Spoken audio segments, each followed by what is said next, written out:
In this video, we are going to show you how to add a zoom in transition in CapCut Mobile. Now, I'm going to show you from scratch so that you know we're not going to use any existing file. So tap new, right? And we're just going to choose two random clips because you do need two because you need a transition, right? And then here, since this is going to be long, we're just going to squeeze in like that. So we are going to see the in between, right? So you can see the white box over here. Tap that.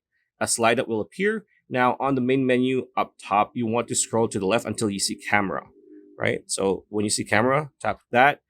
Under camera, you want to look at pull in. So it's on our left hand side. If we tap pull in, you're going to see a preview of the effect, right? As you can see, there you go. That's pull in. If you want to adjust how fast it is, the speed of the transition, look towards the bottom of your screen. There's going to be a bar here.